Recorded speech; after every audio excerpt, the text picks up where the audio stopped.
Então, boa noite a todos, né? Vamos começar ali nosso terceiro módulo de doenças relacionadas aos problemas sanitários e ambientais. E hoje a gente vai falar um pouquinho sobre o saneamento básico, tá? A gente já tinha falado nas aulas passadas de saneamento ambiental, já tínhamos citado ali o saneamento básico, só que a gente vai entrar um pouquinho mais a fundo hoje, na aula de hoje, tá? Então, o saneamento básico ele é um assunto de interesse nacional, né, pois impacta ali, diretamente a vida dos cidadãos. Essa atividade que engloba nesses serviços são essenciais, tanto para a prevenção de doenças, a redução da mortalidade infantil, melhorias nos índices de educação e empregabilidade, expansão do turismo, etc. A gente chegou a ver esses pontos na aula passada, né?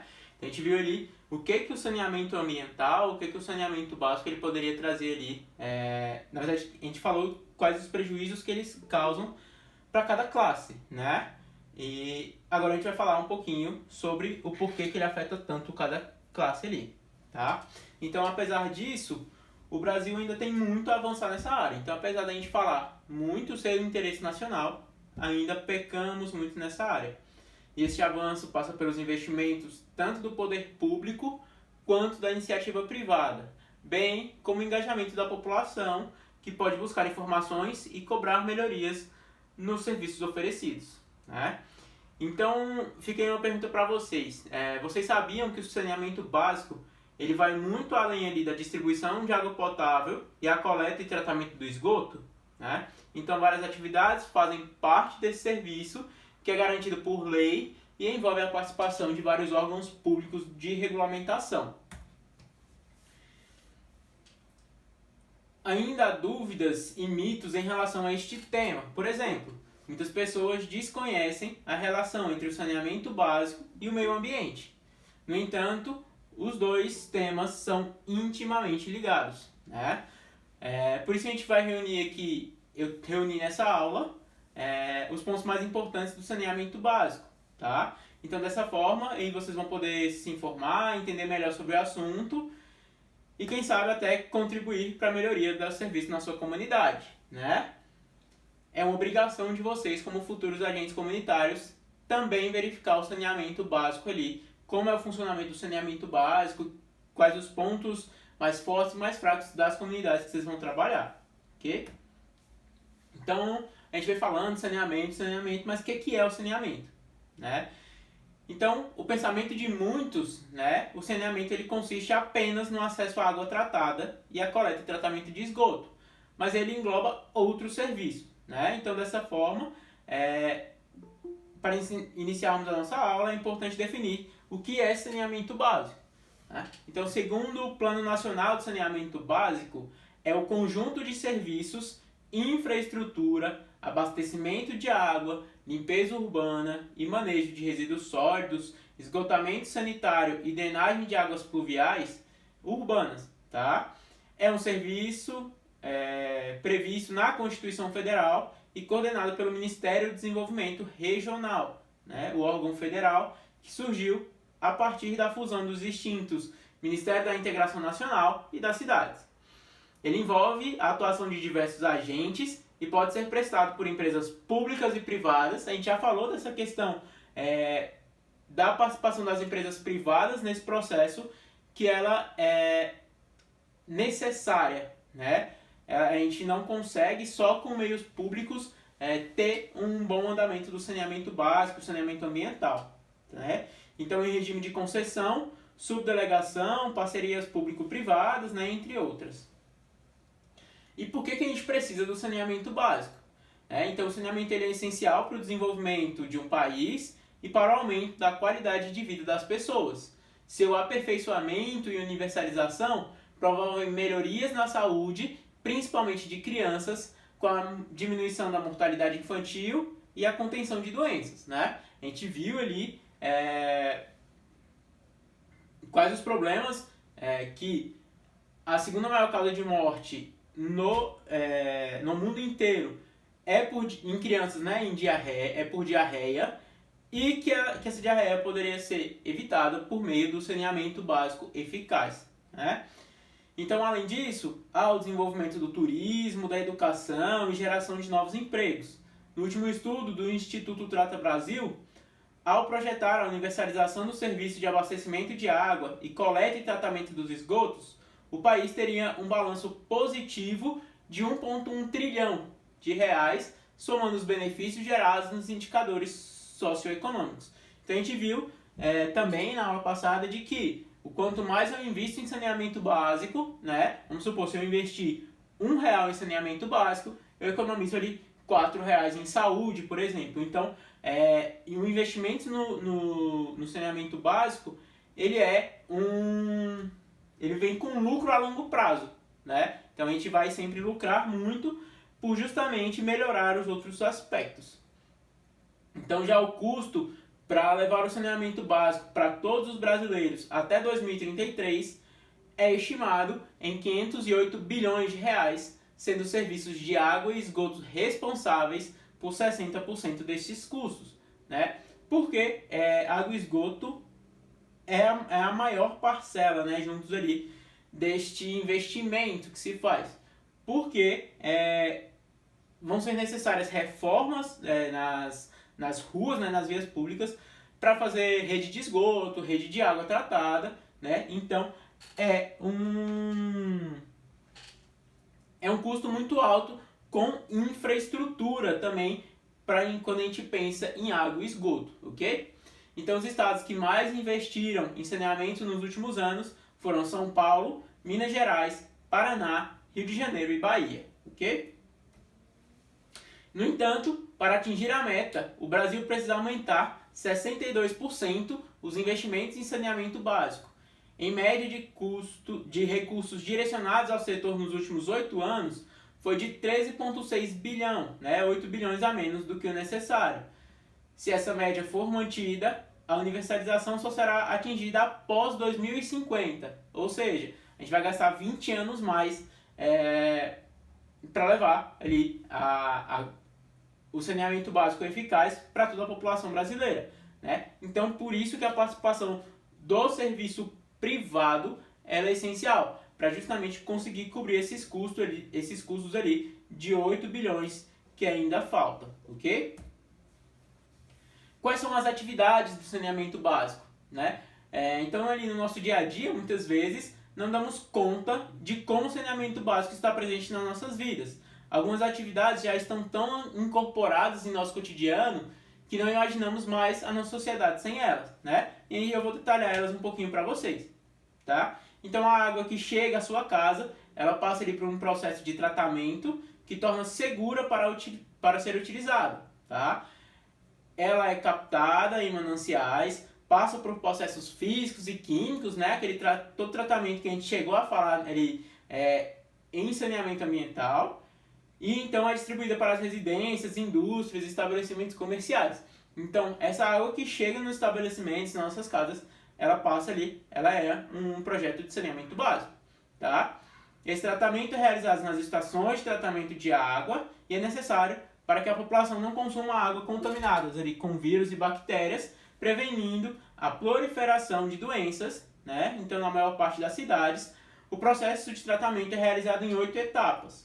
Então, primeiro a gente vai ter a captação da água, né, que vai ser captada ali dos rios, com impurezas, areia, pedaços de plantas e bactérias. Depois vai se fazer a adução, né, que é bombear a água para as estações de tratamentos. Depois vai ter a coagulação, que é um processo químico que favorece o agrupamento das impurezas, né, na água. Vamos ter a floculação, que é um processo mecânico de agitação, para que as impurezas formem partículas maiores e vão para baixo ali dos contêineres, né? Eles decantem. Tem a decantação, que nessa etapa os flocos formados anteriormente afundam, de forma que seja possível separar a água da sujeira. Vamos ter a filtragem, que a água vai passar então por filtros de areia grossa, fina, cascalho, pedregulho e carvão, né? Vai passar por uma desinfecção, que é colocado por cloro e recebe a adição ali de flúor, tá? No Brasil, hoje é obrigatório a utilização do flúor na água, tá? Por causa de tratamentos dentários e tudo mais. Então tínhamos muitos problemas com o flúor, né, com a falta do flúor para a sociedade, aí hoje coloca uma quantidade pequena, mas é colocada. Tá? E temos a reservação, então, que é o armazenamento da água nos reservatórios para poder distribuir para a população. Então essa água que chega na nossa casa, a água que a gente bebe, chega na torneira, ela passa por todo esse processo. Não é simplesmente pegar lá do rio e bombear para a casa das pessoas. Então isso faz parte, é um tratamento de água que consegue chegar nas nossas casas, nas indústrias, né, em todo quanto é lugar. Então, estima-se que 83,5% dos brasileiros tenham acesso ao abastecimento de água tratada, né? Mas isso significa que quase 35 milhões de pessoas não contam com esse serviço básico. Se a gente pensar em 83,5% que tem acesso, é um bom número. Mas a população no Brasil é muito grande. Então ainda são 35 milhões de pessoas que não têm acesso a esse serviço de água tratada, né? Então no caso da população abastecida, o consumo médio de água é de 154 litros por habitante. Esse valor é acima dos 110 litros indicados pela Organização das Nações Unidas, né, a ONU, para atender a necessidade de uma pessoa. Então, além de faltar muita gente para ser abastecida ali com água, as pessoas que utilizam, que têm esse acesso, ainda utilizam de forma errada. A gente passa ali 44 litros ali por habitante, né? Temos um segundo, que é a coleta e tratamento de esgoto, né? Então a coleta e tratamento de esgoto de imóveis e indústrias são essenciais, não só para mantê-los longe do contato com a população, como também para que não poluam os rios, lagos e oceanos, ali prejudicando os ecossistemas aquáticos e terrestres.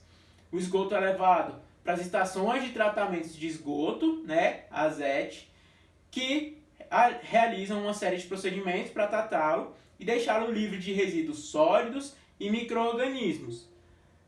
Sendo assim, o efluente pode retornar para a natureza despoluído. As estações de tratamento de esgotos são projetadas de acordo com o volume de esgoto que recebe, que é calculado, entre outros fatores, pelo tamanho da população. São realizadas uma boa parte de sistemas disponíveis em 5 etapas de tratamento. Primeiro vai ter o gradeamento, que é utilizado para remoção de materiais grosseiros, né, como lixo, pedaço de plantas, pedras. Tá? Vai ter a desarenação.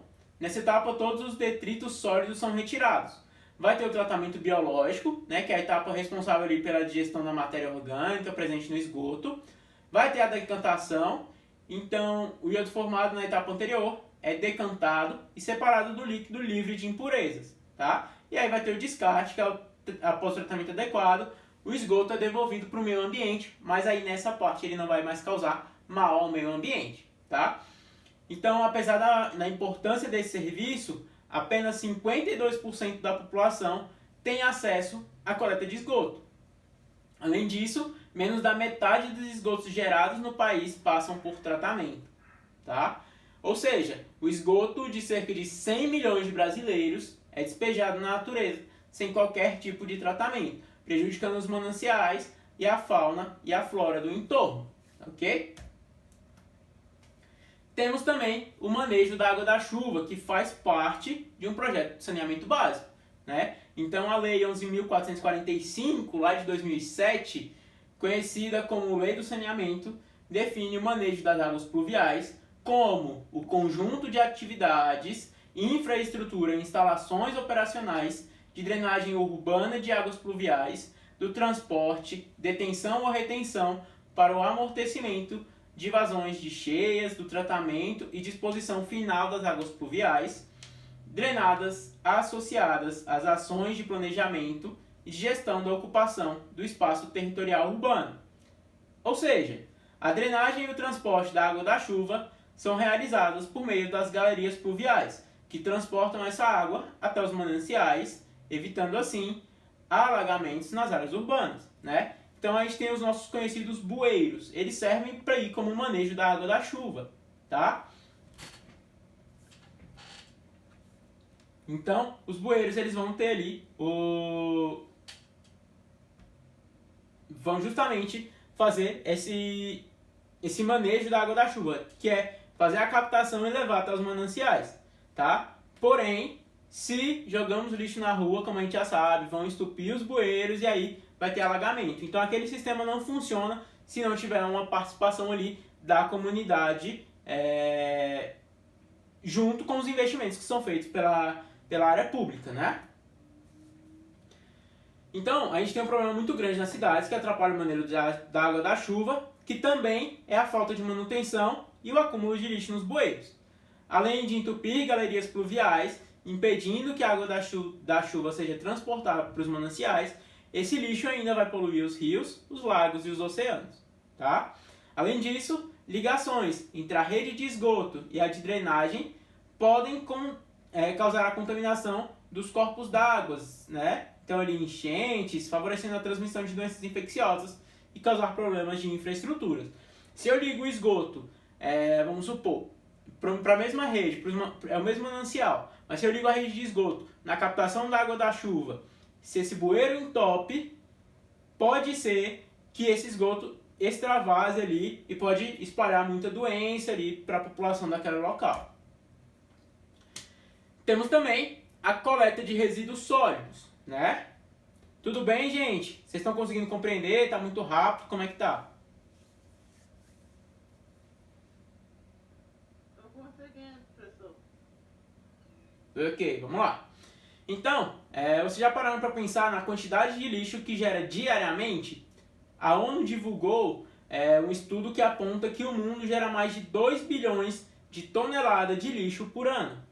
Já imaginou o que acontece com esse material se não fosse recolhido e levado para um local específico? Né? Pensa aí, um mês sem a coleta de lixo, né, na sua rua. Como é que está essa rua ali no final desse mês? Então, assim, a coleta de resíduos sólidos tem um papel importante na manutenção das cidades, pois recolhe o lixo das residências e estabelecimentos comerciais que podem ser levados para reciclagem, aterros sanitários e até mesmo usados para produzir energia elétrica.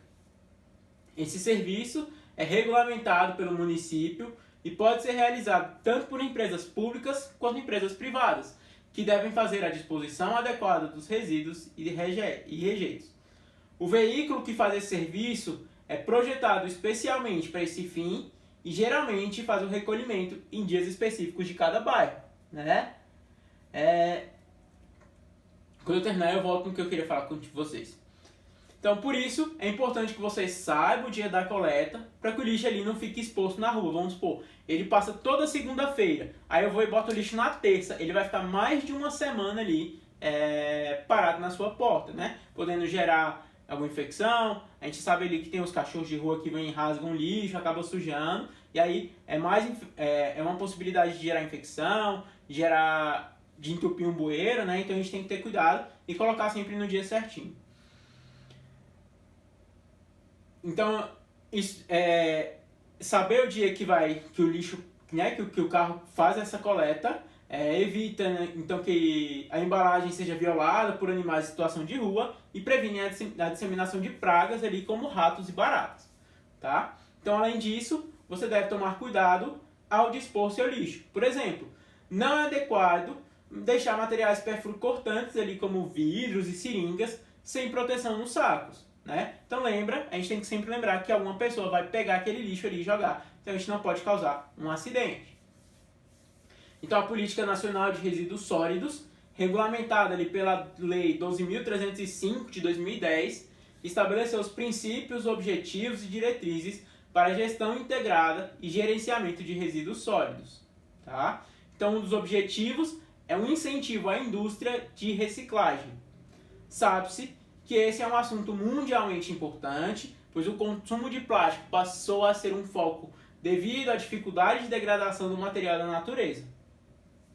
Dessa forma, você também pode contribuir para o separamento do seu lixo, entregando em uma cooperativa de reciclagem ou aos catadores de materiais recicláveis que vendem esses resíduos. Né? Então, a gente fazendo pequenos ajustes no estilo de consumo, também é possível diminuir bastante a geração de resíduos sólidos. Tá? Antes, nós tínhamos aqui no Distrito Federal 2 dias de coleta. Um era para os materiais não recicláveis e outro para os materiais recicláveis. A gente está passando por uma fase que estamos sem, novamente. Porém, podemos fazer essa separação no nosso lixo em casa, tá? Por quê? Quando aquele mesmo carro passar para recolher também, caso ele não tenha ninguém perto, você não sabe onde vende, quando aquele caminhão do lixo ele passar para recolher, ele recolhe os dois, mas já vai estar separado, ele já sabe ali o destino, já consegue separar, para não ter que ele ficar revirando vários lixos, tá bom? Então, quais são os principais impactos do saneamento na vida das pessoas, né? Então, já deu pra gente perceber que o saneamento ele é importante na vida da população, né? Por esses 4 elementos aí que eu falei. Então, eu listei ali alguns problemas que podem acontecer pela falta desse serviço, né? E também as vantagens que ele proporciona. Então, os principais impactos da falta de saneamento básico são sentidos na saúde e no meio ambiente. Então, aquela mesma quantia que a gente fez. Se eu investir R$1 no saneamento básico, eu economizo 4 em saúde, tá? Então, o investimento no saneamento básico, eu vou lucrar com isso pelos gastos que eu não vou ter ali, principalmente com saúde, né? Então, isso acontece porque o serviço de abastecimento de água tratada e a coleta de tratamento de esgotos fazem com que a ocorrência das doenças, vamos supor, como a diarreia e a esquistossomose, diminuam. Embora possam parecer doenças simples, a diarreia é a segunda maior causa de morte em crianças menores de 5 anos. Tá? Outras enfermidades mais graves também podem ser evitadas com a melhoria do saneamento básico. A dengue, zika, chikungunya, né, transmitidas pelo mosquito Aedes aegypti, são algumas delas. Mas, professor, o que vai impactar diretamente ali na dengue, na zika e na chikungunya? Na doença, nada. Mas ele vai evitar a proliferação do mosquito, né? A reprodução do mosquito. Com isso, eu consigo diminuir a quantidade de mosquitos naquela área. E aí eu tenho uma queda ali no número de doenças, né? Vamos supor como a dengue e a zika, ok? Então, isso acontece pois a larva do mosquito se desenvolve em água parada. Além disso, o acúmulo de lixo também facilita a sua reprodução, pois os ovos podem ser colocados em garrafas PETs, tampas de embalagens, pneus e outros objetos que possam acumular água da chuva, por exemplo. Já em relação ao meio ambiente, a falta do saneamento básico tem relação direta ali com o alagamento, poluição dos rios e lagos e aumento dos impactos do efeito estufa, tá? Então isso ocorre devido à presença de lixo e esgotos nas galerias pluviais que chegam aos rios e podem ser transportados para os oceanos. Okay? Os efeitos desse descarte incorreto podem ser sentidos por séculos, já que os materiais, como o plástico, por exemplo, levam centenas de anos para se decompor e acabam sendo ingeridos por tartarugas, peixes, baleias e até pelos minúsculos plânctons. A presença dos rios, a preservação dos rios é um fator chave para a diminuição do aquecimento global, já que a conservação das matas ciliares ajuda na captura do gás carbônico, além de preservar a erosão do solo e diminuir a ocorrência de enchentes. Aí quais são os impactos positivos, né, do saneamento básico?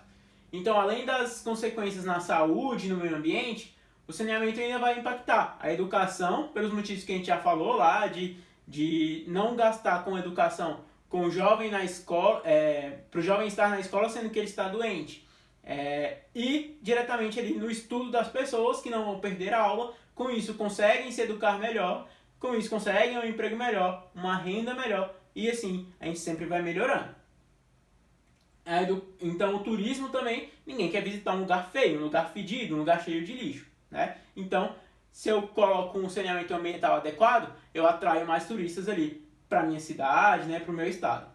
Então, de acordo com os dados do Trata Brasil, jovens que moram em residências com banheiro têm 1 a 2 anos de atraso escolar a menos se comparados com os que não têm. Então, os jovens que não têm o banheiro em casa, geralmente eles são atrasados 1 ou 2 anos ali, em comparação com os que têm, tá? Então, o saneamento básico impacta? Com certeza. Então, o acesso ao saneamento evita o déficit escolar, aumentando a produtividade dos jovens e gerando melhores oportunidades para eles no futuro. No entanto, no país, a área da educação ainda sofre com estruturas precárias. Segundo o Censo Escolar de 2018, gente, no Instituto Nacional de Estudo e Pesquisas Educacionais, Anísio Teixeira, o INEP, metade dos colégios brasileiros não tem rede de esgoto. 16% contam com banheiros dentro da escola e 26% não tem acesso à água encanada, né? Então, a gente tem uma realidade que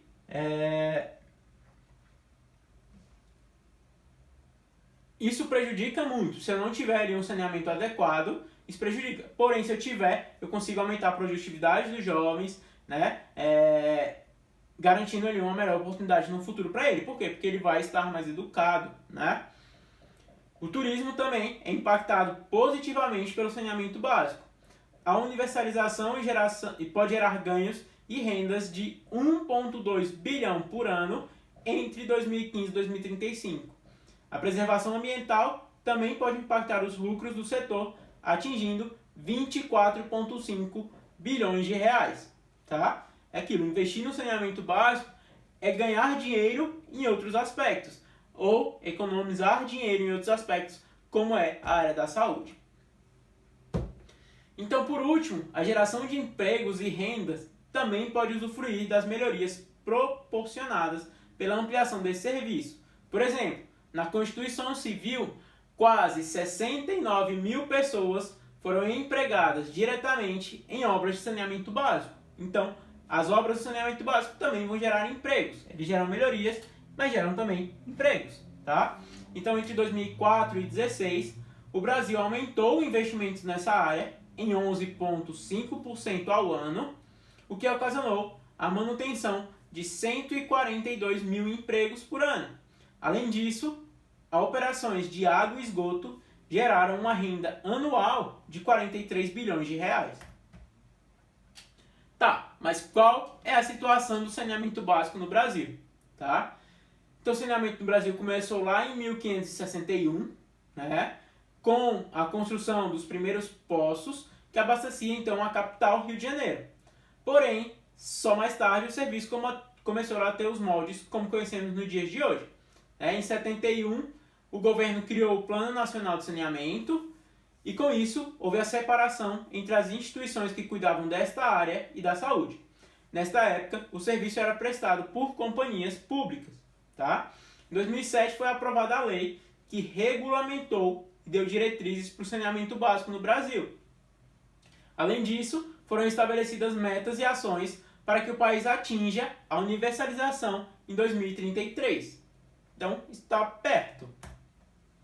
Hoje em dia, os municípios devem preparar o seu plano municipal de saneamento básico com as políticas públicas, os planos e as metas que vão ser aplicados ali no setor, né? Então, alguns órgãos fazem a fiscalização e o monitoramento da lei, né? Primeiro são as agências regulamentadoras, né? Que são responsáveis ali pela fiscalização da prestação dos serviços de saneamento nos municípios.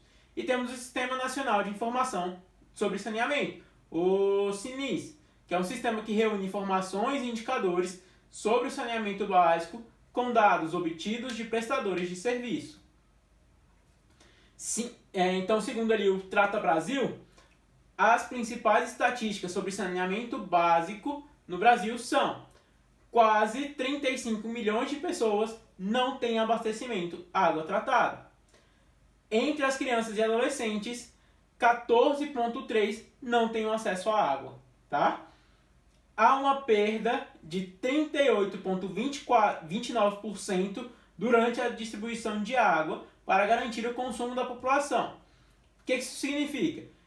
Que, vamos supor, sai uma quantidade X, mas durante o percurso nas casas,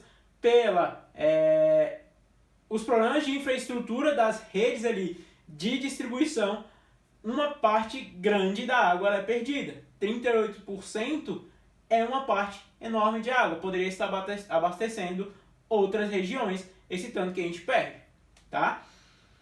A região sudeste é a mais bem abastecida, com 91,25% da população com acesso à água tratada. Cerca de 18% do abastecimento de água é feito por águas subterrâneas. Quase 100 milhões de pessoas não têm acesso à coleta de esgoto. Apenas 10 das 100 maiores das cidades brasileiras tratam mais de 80% do seu esgoto. A região brasileira com maior índice de tratamento de esgoto é o Centro-Oeste, com cerca de 52,2%. Apenas 41,5% dos municípios brasileiros têm o Plano Municipal de Saneamento Básico. Então, falta ainda um investimento, falta ainda um olhar dos governantes para o saneamento básico, mas falta também uma cobrança da população, tá? Porque se não está tendo, é porque a população também não está cobrando este saneamento básico, de alguma forma. Então, quais são os principais problemas e desafios relacionados ao saneamento básico existentes no Brasil hoje, tá? Então, há vários fatores limitantes no desenvolvimento do saneamento básico no Brasil. Os próprios indicadores apontam as relações entre falta de saneamento básico e saúde, como o crescimento de doenças atribuídas à falta de água potável e ausência nos serviços de esgoto, principalmente. A falta de ação política para que as obras avancem com agilidade, Alguns entraves identificados pelos gestores públicos que impedem os avanços nessa área são, primeiro, a burocracia financeira, as dificuldades nos licenciamentos, a ausência de projetos, a baixa capacidade de gestão e eficiência dos órgãos públicos.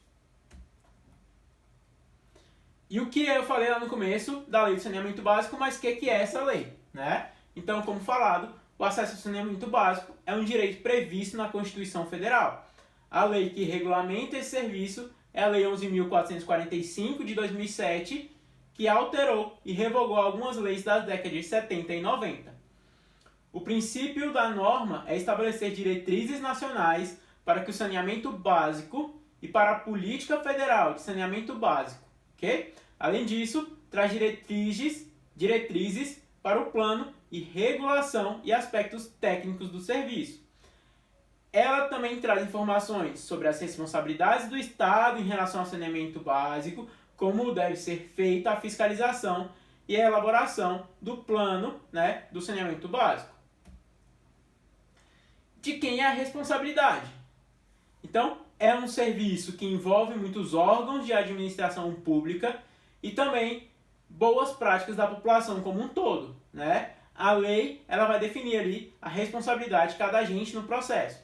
Então, ele cabe às prefeituras, a responsabilidade de elaborar o plano municipal de saneamento básico, que, segundo a lei de saneamento, todas as cidades devem ter para que o serviço de água, esgoto, lixo e drenagem de água das chuvas sejam devidamente planejados. Após a elaboração, o plano passa pela aprovação do governo federal, que pode liberar verbas para a obra. A execução gera diversos benefícios, desde econômicos até sociais, como já foi falado. Quais são as perspectivas para o futuro? Apesar dos problemas apontados ao longo deste texto, ao longo aqui da nossa aula, o saneamento básico no Brasil vem crescendo aos poucos. Como é um serviço que depende da administração pública e de investimento financeiro, sua universalização ainda vai levar um tempo para acontecer. Nos últimos anos, foram aplicados entre 10 e 12 bilhões no setor.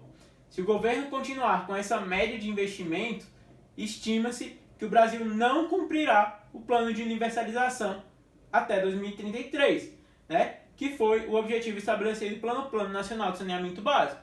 Porém, ele já vai estar muito mais desenvolvido. Então, antes ele um pouco mais desenvolvido do que nada, do que estacionado. Então, no ritmo que está hoje, o Brasil só atingiria a meta em 2050.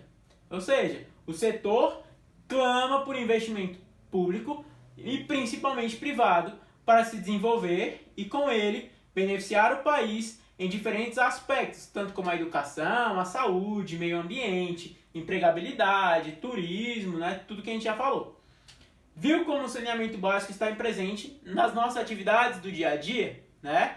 Então eu espero que vocês tenham entendido o quão essencial ele é na nossa vida, né? No nosso dia a dia, e que o quanto vocês consigam impactar as pessoas a partir desse ensinamento, né? Desse conhecimento que vocês adquiriram, para poder melhorar a vida da comunidade e conseguir promover saúde e prevenir doenças, ok? Gente, muito obrigado, essa foi a nossa aula, tá?